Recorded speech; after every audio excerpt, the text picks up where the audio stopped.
International Day of Human Rights 2020. Human rights.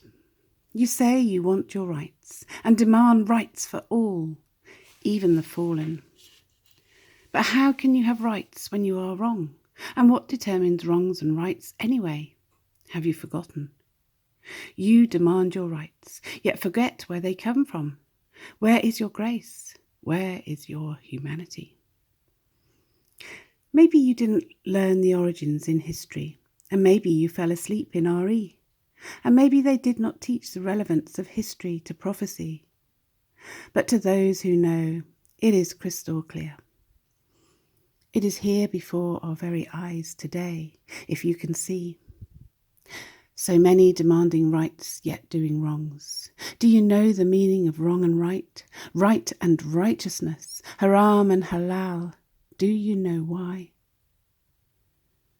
Do you know where the hue in human comes from anyway?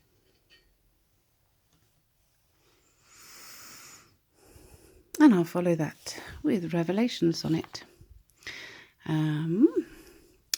Revolution is at hand, for surely God knows what is best for man.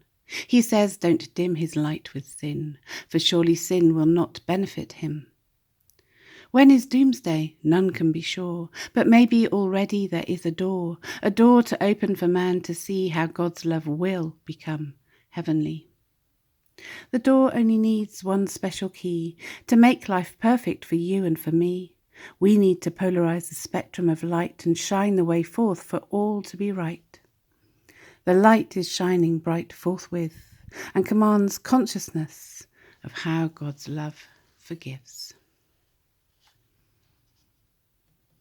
God's love is not a cortisol and always guides us away from the cortisol stress hormones, causing stress, anxiety, fears, depressions, illness. We must attain to the wonderful, glorious love of God in our nervous system, in our parasympathetic nervous system, to produce the endorphins. The endorphins are the end. The endorphins, the end is the beginning of the word endorphin. His love in our blood. The Holy Spirit for peace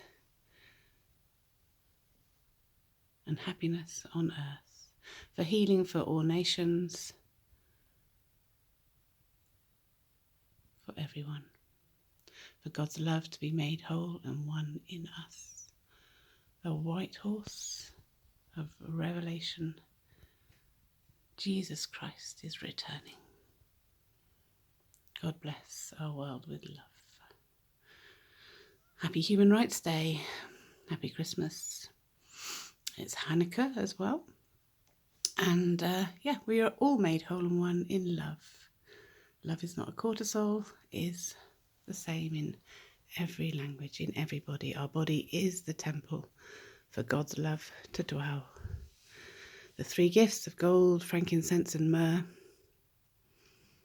The positive mindset, the positive aspect, the faith, always looking for the good. Turning away from the negative, turning away from evil, turning away from sin, for the healing of the mind, and the frankincense soothes the nervous system, so it's calming, brings us away from the sympathetic nervous stress response, which produces adrenaline and cortisols. Adrenaline is a get out of here quick. It's not a place to sustain. The stimulants cause the addictions. So to overcome the addictions, we need to find that calmness, that peace, that tranquility, that trust and faith. Very different vibrational frequencies to love. We must attain to the frequency of love to become light, to become enlightened for love, to prevail for healing and consciousness. And then myrrh, the gift of myrrh. Myrrh is, it was the most healing oil and antibacterial that was used at the time. And in fact, I just had a blister on my foot. It went a bit red and nasty. and I've used myrrh to heal it, because the feet's quite a difficult place to heal in winter time when we can't have them out all the time. But yeah, after going to the chemist, I decided I'll use some myrrh, and they're healing nicely. So yes, God bless. The kings of healing are a positive mindset, keeping calm, keeping faith, and attaining to that love and light for the Holy Spirit of peace to dwell from a quiet conscience. There we go. May we find 2020 vision of God's love in this year of 2020, and may we support our immune systems by living altruistically in accord with God's love. That's the best way to heal. God bless.